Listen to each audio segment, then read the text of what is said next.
Bueno, mi nombre es Santiago Fraschina, soy director de la carrera de Economía de la Universidad de Avellaneda y vamos a abrir con esta clase lo que va a ser el curso del modelo económico justicialista. En esta primera clase lo que vamos a hacer es hacer una introducción al modelo económico justicialista, en lo que nosotros llamamos la disputa de los tres modelos económicos.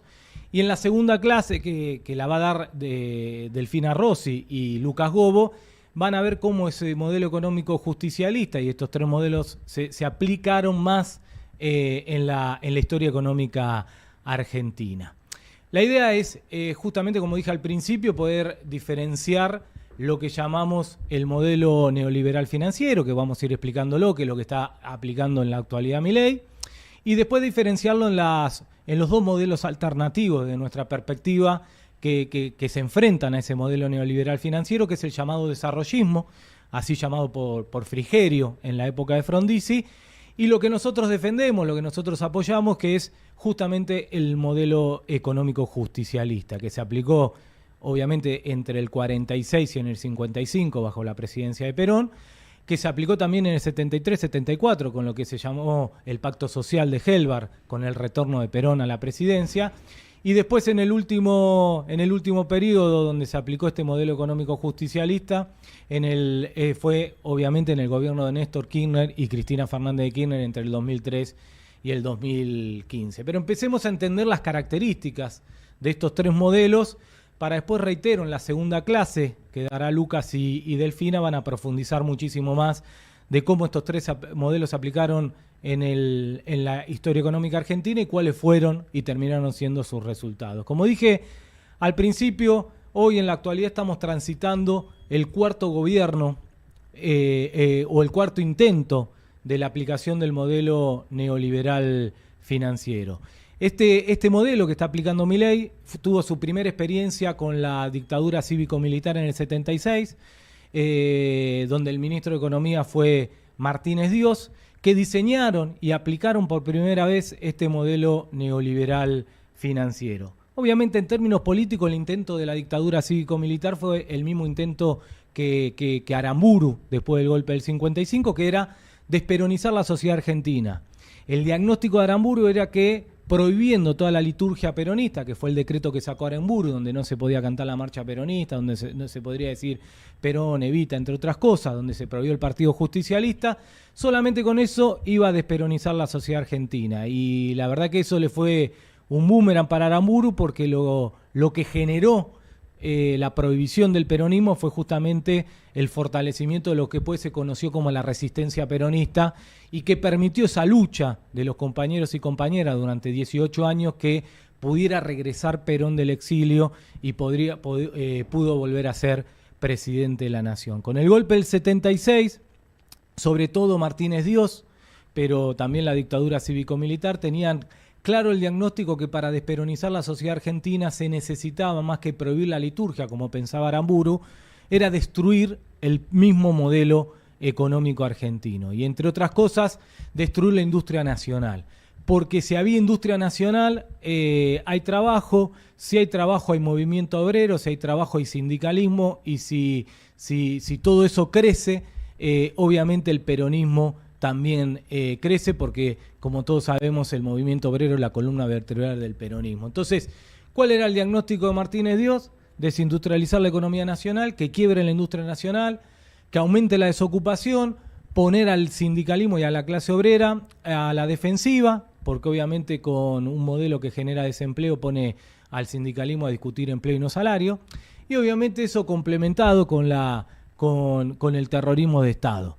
Y así es que surge de la mano de Martínez Dios la apertura comercial indiscriminada, el primer intento de hacer una apertura comercial indiscriminada, para que vengan y empiecen a entrar los productos baratos del extranjero, que obviamente nuestra industria nacional, con productos sobre todo de países mucho más desarrollados, la industria, no podía competir, pero además poniendo al sector industrial en lo que se llama un industricidio. No solo le hago una apertura comercial indiscriminada con productos importados baratos que no puedan competir, sino que además les aumento los costos, le hago caer el mercado porque cae el consumo interno y por lo tanto cae el mercado, Y eso obviamente lo que empezó a generar es que sobre todo la pyme industrial, al no poder sobrevivir, empiece a quiebrar.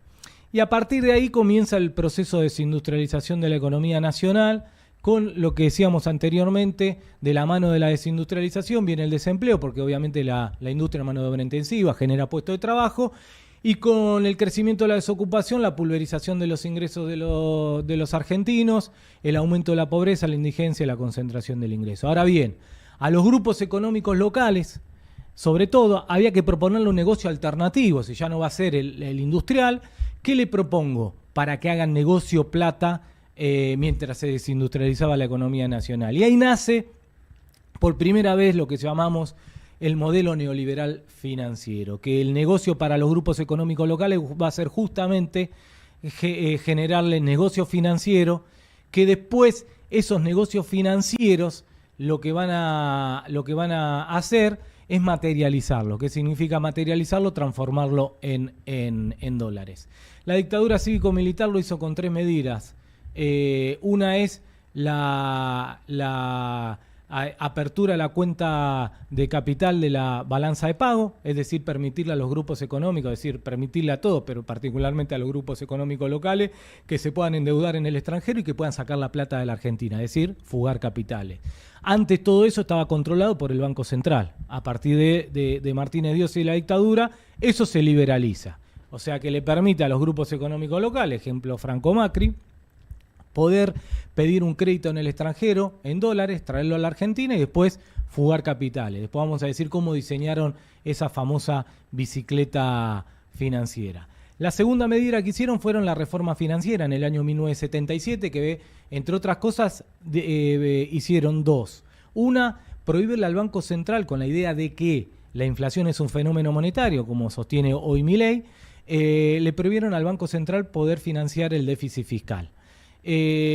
Ahora, el déficit fiscal no lo redujeron, todo lo contrario, lo aumentaron, porque al mismo tiempo eliminaron las retenciones a los productos agropecuarios, con lo cual cae la recaudación tributaria del Estado Nacional, con lo cual aumentan el déficit fiscal, pero ahora no lo pueden financiar vía Banco Central.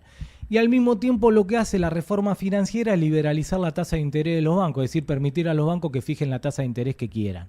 ¿Cuál fue el resultado? Que el Estado, como ahora no financiaba ese déficit fiscal vía emisión monetaria con la excusa de que era un fenómeno monetario en la inflación, tuvo que empezar a pedir créditos al sistema financiero local, entre otros, para poder financiar ese déficit fiscal. Ahora, si vos sos un banco privado, donde ves que ahora podés fijar la tasa de interés que querés y además tenés un Estado, un demandante permanente de crédito, que es el Estado Nacional en ese momento, lo que hicieron los bancos argentinos es subir la tasa de interés, a tal punto que lo que generó que la tasa de interés interna terminó siendo más alta que la tasa de interés internacional, porque los bancos extranjeros, por un fenómeno que se llamaron los petrodólares, tenían muchos dólares para prestar, pero no tenían a quién prestárselo.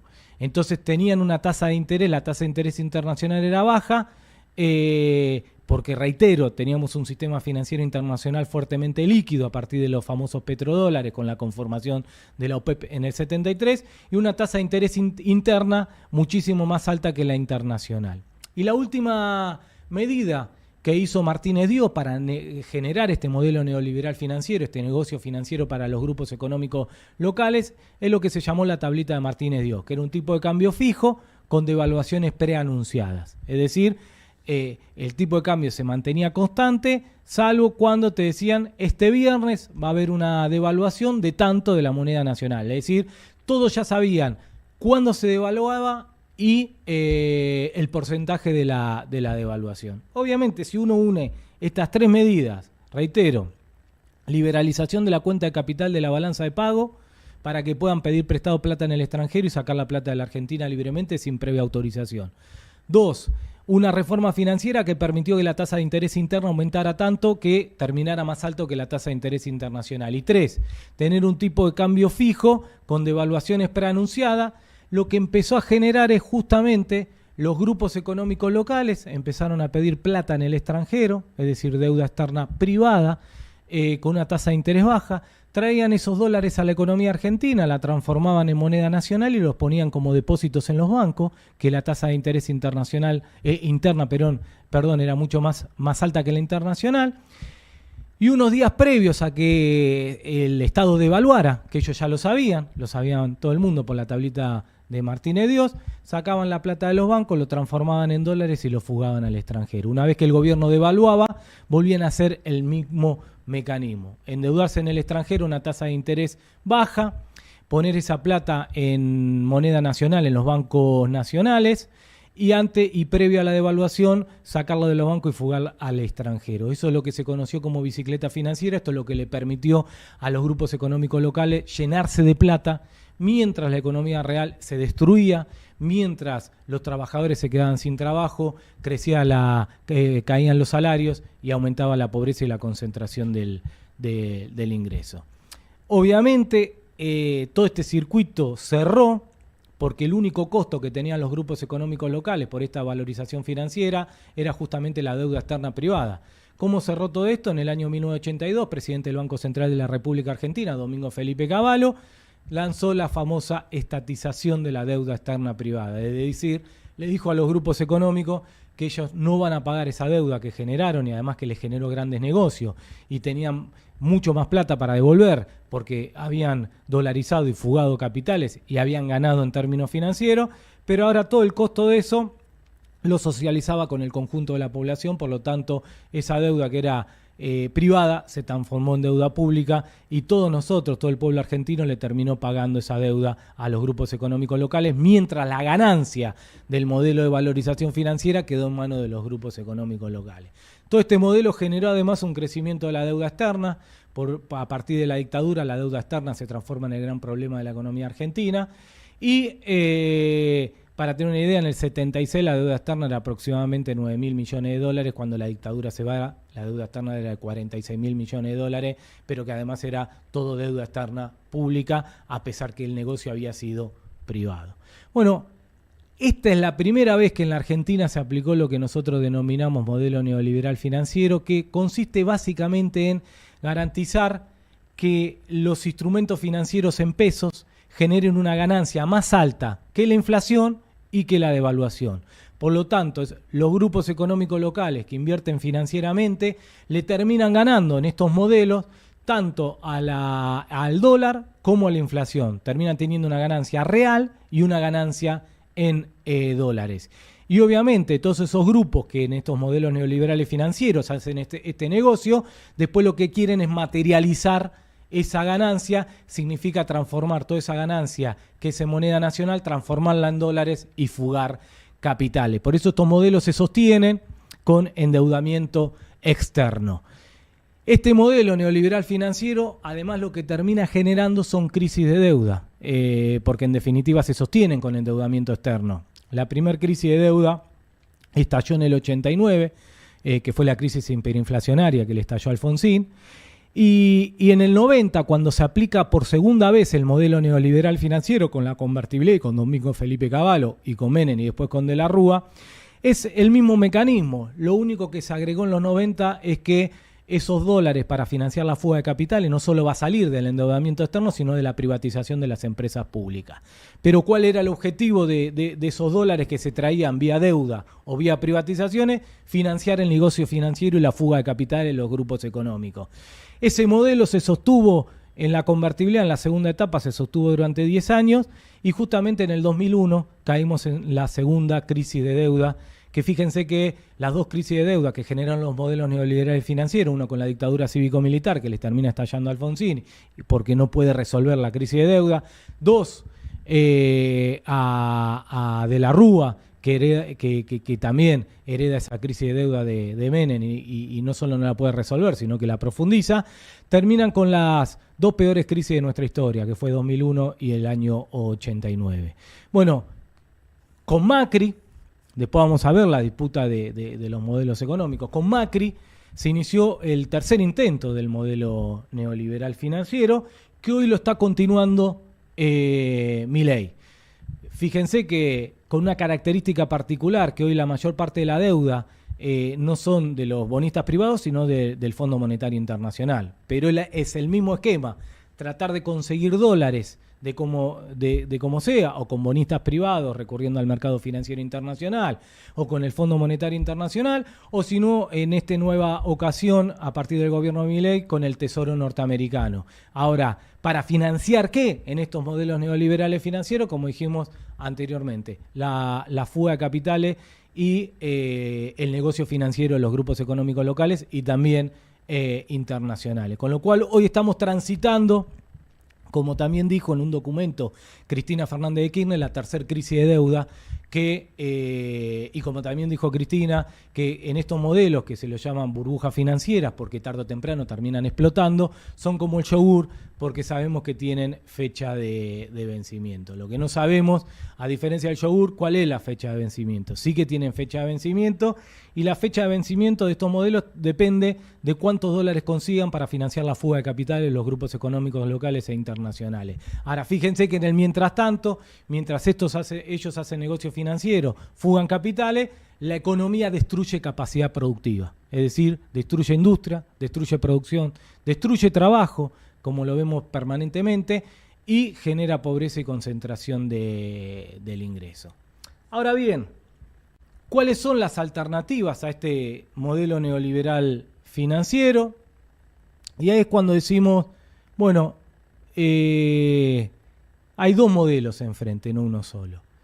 Uno que lo llamamos, que se llama desarrollismo, en realidad, como dije al principio, ese nombre lo puso Frigerio en la época de Frondizi, no es que lo llamamos nosotros así, pero que no fue la primera vez que se aplicó en la Argentina el desarrollismo con Frondizi, sino vamos a ver que en la década del 30, a partir de 1930, con la crisis de 1929, también hubo una aplicación del desarrollismo en la Argentina. ¿Qué plantea el desarrollismo? Bueno, ellos quieren industrialización, y en eso estamos de acuerdo. No creen en un modelo de deuda y fuga de capitales, ni de negocio financiero, y en eso también estamos de acuerdo. Pero cuando uno empieza a discutir, bueno, hay que industrializar la economía nacional porque genera valor agregado, porque genera puestos de trabajo, aunque sepamos que hoy con el sector industrial no alcanza, pero es necesario. No es suficiente, pero es necesario. Hay que industrializar la economía nacional. Y es lo que terminan haciendo todos los países que terminan siendo países desarrollados. Pero cuando empiezan los procesos de industrialización, comienza una discusión. ¿Cuál es la discusión que se empieza a dar? Bueno, ¿quién va a financiar ese proceso de industrialización? Porque obviamente después de la revolución industrial que se produjo en Inglaterra en 1750, todos los países que comienzan un proceso de industrialización tienen que tener alguna fuente de financiamiento, tienen que financiarlos esos procesos de industrialización. En ese sentido, tienen que hacer que la industria tenga crédito, que la industria pueda crecer, que la industria tenga mercado y pueda vender, que la industria tenga costos bajos en un principio, que la industria se proteja. O sea, hay un montón de herramientas que se tienen que generar para financiar ese proceso de industrialización. Por lo tanto, la pregunta que surge cuando uno se pone de acuerdo que hay que industrializar la economía nacional es quién va a financiar ese proceso de industrialización en la Argentina. Y el desarrollismo, lo digan o no lo digan, algunos lo dicen más explícitamente, otros lo ocultan, pero se termina reflejando cuando empiezan las discusiones económicas, está convencido que el proceso de industrialización de la Argentina lo tiene que financiar la clase obrera. ¿Cómo? Con salarios bajos. Ellos lo que opinan es que hasta que la industria nacional no se consolide, los salarios de los trabajadores no pueden aumentar fuertemente, sino que tienen que terminar siendo salarios bajos que financien la competitividad de la industria y que tienen que financiar justamente al proceso de industrialización. Dicho de otra manera, ellos creen en el efecto derrame del proceso de industrialización, que es cuando la industrialización esté consolidada, cuando la industria esté consolidada en la Argentina, que puede pasar un siglo, ahí va a empezar a desparramar, empezar a tener beneficios en la clase trabajadora, en aumento de salario, en mejores condiciones laborales, etcétera, etcétera, etcétera. Y obviamente esos procesos de industrialización financiados por la clase obrera, existieron ejemplos en otros países del mundo donde se aplicó, pero obviamente eso no es justicialismo, eso no es peronismo, es desarrollismo. Por eso incluso el que le pone nombre y el que legitima la aplicación del desarrollismo en la Argentina fue el radicalismo, inclusive después del golpe de Estado a Perón. Y además sostenemos que el desarrollismo termina siendo la válvula de ajuste de los modelos neoliberales financieros. ¿Qué significa esto? Que los grupos económicos saben que los modelos neoliberales financieros tarde o temprano terminan explotando porque ellos mismos saben que son insostenibles, porque en algún momento esa burbuja financiera se termina explotando cuando ya no se consigan más los dólares para sostener eso. Entonces son los mismos grupos económicos locales que conscientes o inconscientemente se empiezan a generar la alternativa desarrollista a los modelos neoliberales financieros, que es decir, que las crisis de deuda que generan los modelos neoliberales financieros no la terminen pagando ellos, sino que lo termine pagando la clase obrera con salario bajo. Ese desarrollismo genera dos problemas: un problema social, que con el desarrollismo hay trabajo, pero empieza a aparecer el problema del trabajador pobre, es decir, el trabajador que trabaja pero no llega a fin de mes. Y con el desarrollismo también, el peronismo, si adopta el desarrollismo, el peronismo tiene un problema electoral político, porque ningún trabajador va a votar al peronismo si su propuesta alternativa al modelo neoliberal es el desarrollismo, que ellos mismos tienen que financiar el proceso de industrialización con salario bajo. Con lo cual, y fíjense que esta alternativa al modelo neoliberal financiero inclusive existió antes de los modelos neoliberales financieros. El ejemplo que yo decía anteriormente: el primer modelo económico que tuvo la Argentina fue el famoso modelo agroexportador, que muchos autores lo ponen en 1880, que implicaba la sencillez de, producir grano en la Argentina para exportarlo. Con eso conseguimos libras esterlinas en aquel momento, porque la moneda internacional, la moneda más fuerte del mundo, justamente era la libra esterlina. Y con esa libra esterlina comprar los productos industriales básicamente de Inglaterra. Y así es como funcionaba el modelo agroexportador. El gran beneficiario de ese modelo agroexportador eran los grandes terratenientes, que obviamente se beneficiaban de eso. Era un modelo que generaba una fuerte concentración del ingreso, los grandes terratenientes llenándose de plata, mientras el gaucho, los pueblos originarios, el comerciante, todos muriéndose de hambre, que después van a venir, lo vamos a decir, con los mitos de ese modelo agroexportador, pero ese modelo agroexportador termina cayéndose en el 30, no por decisión de algún gobierno, por decisiones endógenas a nosotros, sino porque en 1930 se produce lo que se llama la crisis de 1929, que es la peor crisis del sistema capitalista de producción, que por eso se lo conoce como la Gran Depresión. ¿Qué empezó a pasar ahí con la crisis del 29? En los países desarrollados en aquel momento empezaron a tomar medidas proteccionistas, cuidar su mercado. Es más, Inglaterra creó lo que se llamó el Commonwealth, que era solamente voy a comerciar con mi ex colonia, con lo cual excluyó a la Argentina del Commonwealth, y eso generó que se desplomen las exportaciones de la Argentina de grano. Obviamente, al desplomarse las exportaciones de grano en la Argentina no conseguía las divisas necesarias para importar los productos manufacturados, con lo cual empezó a comenzar a generarse lo que se llamó la industrialización por sustitución de importación, es decir, aquellos productos manufactureros que antes los importabas de Inglaterra y algunos de Estados Unidos los empiezo a producir nacionalmente porque no me quedaba otro. Y fíjense que el que empezó a desarrollar en la Argentina la industrialización por sustitución de importaciones fueron los mismos conservadores que hicieron el golpe de Estado en el 30 Irigoyen, y a partir de ahí, es más, el primer plan intervencionista de la economía nacional lo hicieron los conservadores justo en 1933 con lo que se llamó el Plan Pinedo-Previch, que terminó generando un crecimiento de la industria. Ahora, ese crecimiento de la industria tenía el salario bajo, es decir, financiado por la clase obrera, que era el objetivo de los conservadores, muchos de los obreros que venían de la migración interna, porque eran muchos peones rurales o pequeños agricultores, que donde más impactó la crisis del 29 en la economía nacional fue en el sector agrario, que era el que dejó de exportar, con lo cual los pequeños agricultores o el peón rural no pudo soportar esa crisis en el campo y se fueron trasladando a las grandes ciudades. Ahí nacen el conurbano de Buenos Aires, el conurbano de Rosario, el conurbano de Córdoba, y que después, con el crecimiento de la industria, sobre todo a partir de 1933, ellos se fueron transformando en obreros, pero obreros no sindicalizados, obreros con salario bajo, que era el objetivo de los conservadores. Y además con una idea de los conservadores, que una vez que el mundo vuelva a la normalidad, es decir, que se vaya la crisis de 1929, lo que íbamos a tener es un retorno al modelo agroexportador. Bueno, eso no pasó, pero ahí por eso nosotros decimos la primera vez que se aplica el desarrollismo en la Argentina fue en la década del 30 con los conservadores, que justamente lo que permitió eso era que sea la clase obrera, el trabajador, el que pague la crisis del modelo agroexportador. Obviamente no se volvió al modelo agroexportador porque lo que surgió a contracara, tanto del modelo agroexportador, pero tanto del desarrollismo del conservador, es justamente el modelo económico justicialista con Perón en el 46.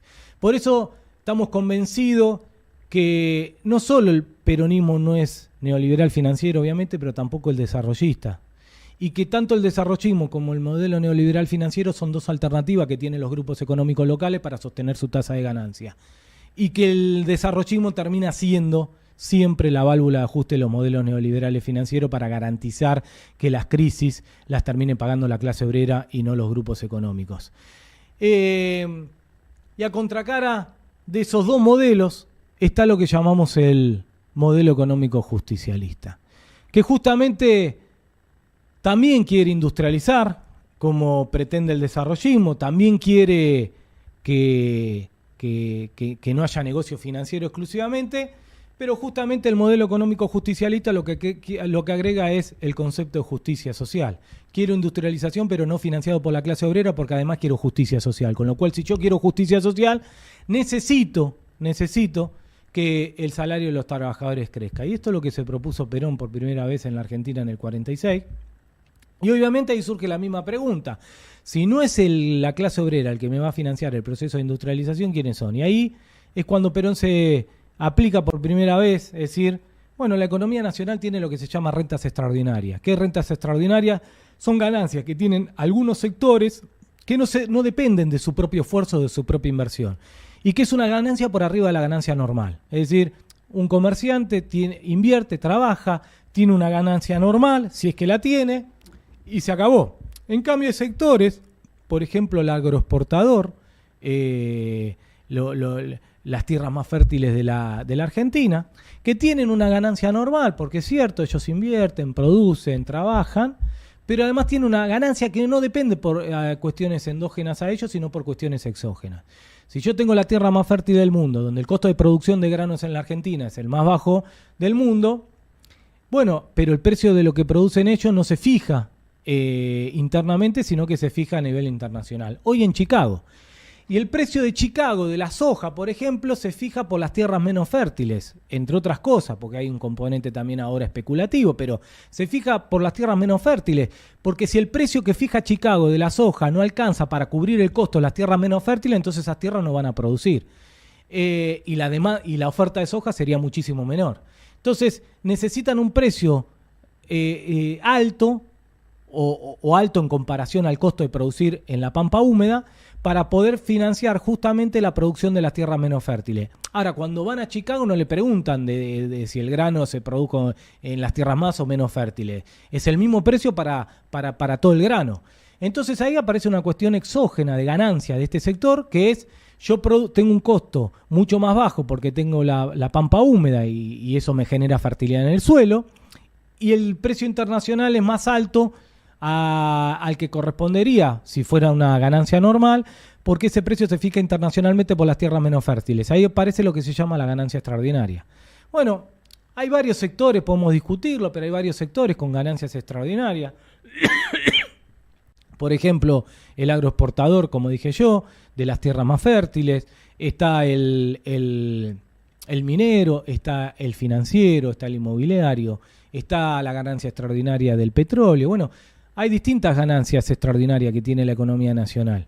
Entonces, ¿cuál fue la propuesta de Perón? Bueno, que sean las ganancias extraordinarias los que me permitan financiar el proceso de industrialización para que no tenga que ser la clase obrera, y que por lo tanto, mientras yo financio el proceso de industrialización con las rentas extraordinarias, puedo industrializar, generar puestos de trabajo, pleno empleo, pero además puedo aumentar los salarios de los trabajadores para generar lo que se llamó el 50-50, que fue la mejor distribución del ingreso de nuestra historia. Es decir, el 50% del Producto Bruto Interno se lo termina apropiando la clase obrera.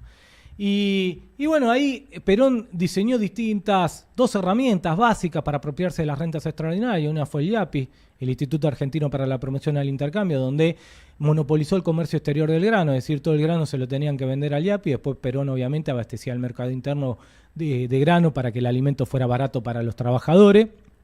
Y eso también es una condición necesaria, no suficiente para industrializar, que la comida salga barata, como la energía, porque si el obrero paga comida barata, bueno, tiene más ingresos para comprar buzo, y eso va generando, bueno, un aumento de la demanda del sector manufacturero, y todos sabemos que si no hay consumo y si la industria no vende, no hay proceso de industrialización.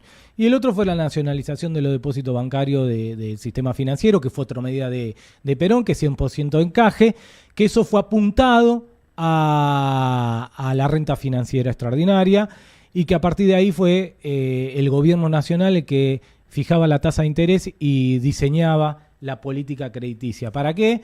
Básicamente, y entre otras cosas, para el crédito barato a la industria, para que pueda capitalizarse, comprar máquinas baratas y crecer. Y la otra es crédito hipotecario barato para que la gente pueda tener su casa, y eso también estimula el proceso de industrialización, porque si hay crecimiento de la construcción, bueno, todos los sectores proveedores de la construcción crecen gracias al crecimiento de la construcción. ¿Cómo funciona entonces el modelo económico justicialista? Que el proceso de industrialización de la economía argentina a través de distintas herramientas puede ser financiado por las rentas extraordinarias de la economía nacional y no tenga que ser financiada por la clase obrera, con lo cual eso permite además poder aumentarle el salario, generar puestos de trabajo y que la participación del trabajador en el Producto Bruto Interno vaya creciendo en forma paulatina. Ahí ustedes tienen entonces explicado sintéticamente cuáles son lo que nosotros denominamos los tres modelos económicos en disputa en la actualidad. Fíjense que cuando Néstor y Cristina reproducen esa lógica, fíjense en una sola medida, la estatización de las AFJP, que era un negocio financiero de los bancos. A partir de la estatización de las AFJP, para tomar un ejemplo de cómo otra medida que se usó bajo el gobierno de Cristina Fernández de Kirchner para esa renta extraordinaria del sistema financiero, ¿qué se hicieron? Bueno, moratoria para los jubilados para que pueda llegar a casi el 100% de la inclusión previsional, 2 aumentos jubilatorios por año, procrear, progresar, conectar igualdad, asignación universal por hijo, asignación por embarazo. Fíjense todas las medidas que se pudieron hacer con estatizar las AFJP, que era un negocio financiero de los bancos generado durante el modelo neoliberal financiero de la convertibilidad bajo el gobierno de Menem. Y todo eso también es financiar la industria, porque si hay asignación universal por hijo, eso es una medida que apunta a los sectores que tienen propensión marginal a consumir cercano a 1 porque tienen necesidades insatisfechas, por lo tanto esa asignación universal por hijo la destinan al consumo.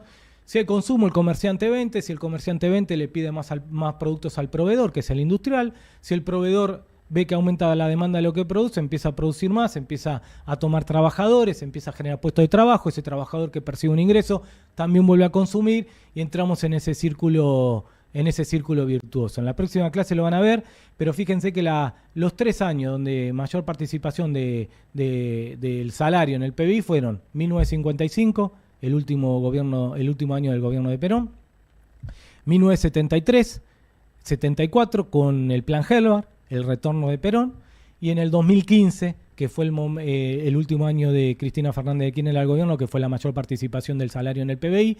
Fíjense que en los 3 modelos, en los 3 momentos, en los 3 años, donde el salario tuvo la mayor participación del Producto Bruto Interno, fueron justamente en el modelo económico justicialista. Porque la idea es que sean las rentas extraordinarias a través de distintas herramientas los que financien ese proceso de industrialización. Y para ir terminando, este modelo económico justicialista, por eso siempre decimos, cuando dicen que el peronismo no tiene modelo, sí tiene modelo, lo hizo por primera vez Perón en el 46, lo que puede faltar en todas las etapas es el programa. ¿Qué es el programa? Bueno, es cuáles son las herramientas actuales que representen de la mejor forma posible lo que llamamos el modelo económico justicialista. Por eso es muy importante generar un programa que con esas herramientas que representen al modelo económico justicialista y evitar que el peronismo se transforme en un desarrollismo, porque si el peronismo se transforma en desarrollista, va a terminar siendo la válvula de ajuste del modelo neoliberal financiero.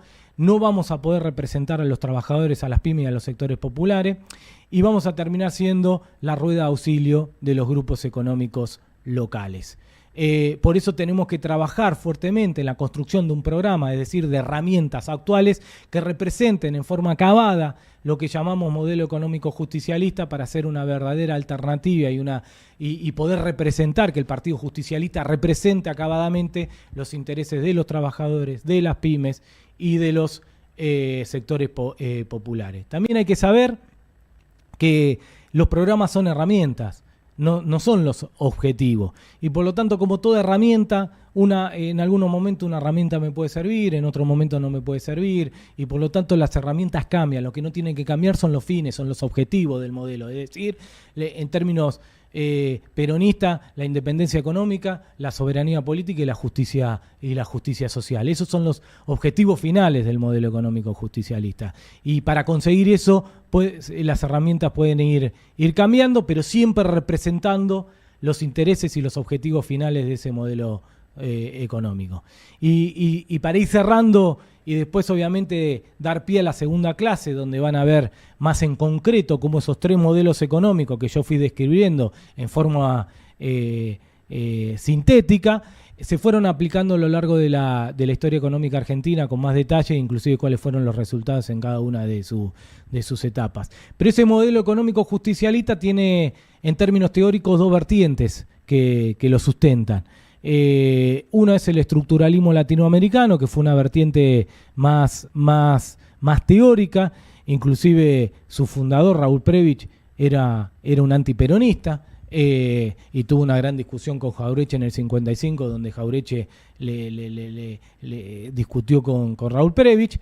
Pero a pesar de eso, hay cosas. Por eso nos sorprende que Raúl Prebisch sea antiperonista, porque muchas de las cosas que él decía que había que hacer lo hizo Perón. Pero ese estructuralismo latinoamericano justamente sostiene que para que haya desarrollo, fueron los primeros que hablaron de que el mundo se divide en centro-periferia, y que la periferia, para salir de la periferia había que industrializar las economías periféricas, había que generar un modelo de desarrollo.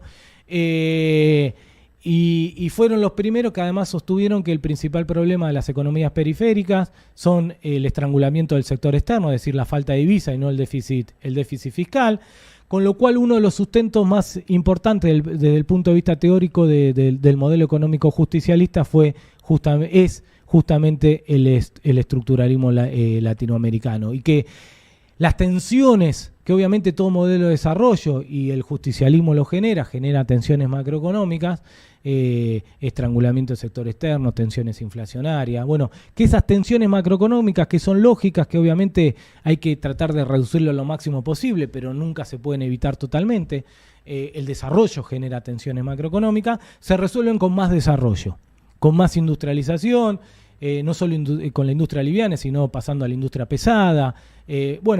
Ese estructuralismo latinoamericano es una de las vertientes teóricas que permiten sostener lo que nosotros denominamos el modelo económico justicialino. Y la otra es la visión económica del revisionismo histórico. Es Jauretche, es Scalabrini Ortiz. Ese revisionismo histórico que nació justamente discutiendo la visión mitrista de la historia, esa visión mitrista de la historia que decía que el momento más desarrollado de la economía argentina fue el modelo agroexportador, que los federales eran unos bárbaros, que toda la gesta de Belgrano y San Martín por generar nuestra independencia era para poder exportar libremente grano a Inglaterra, que los gauchos eran vagos y mal entretenidos, y que los terratenientes eran el motor del desarrollo. Esa visión mitrista de la historia, que terminó ganando con el triunfo de los unitarios en nuestra guerra civil contra los federales.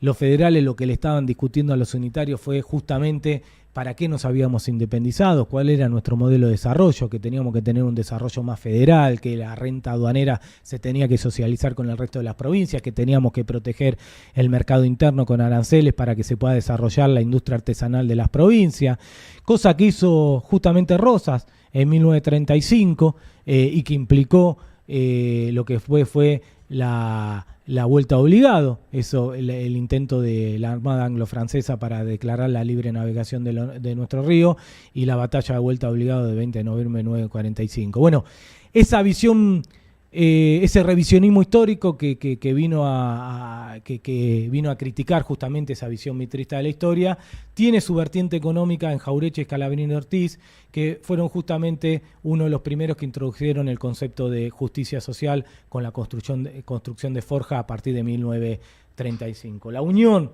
del estructuralismo latinoamericano con la visión económica, el revisionismo histórico, da lo que nosotros decimos el sustento teórico al modelo económico justicialista, que en términos concretos se aplicó del 46 al 55, en el 73-74 con Perón y Helvar, y en el 2003 y 2015 con Néstor y Cristina, que justamente fueron los momentos de mayor felicidad del pueblo argentino. Muchísimas gracias.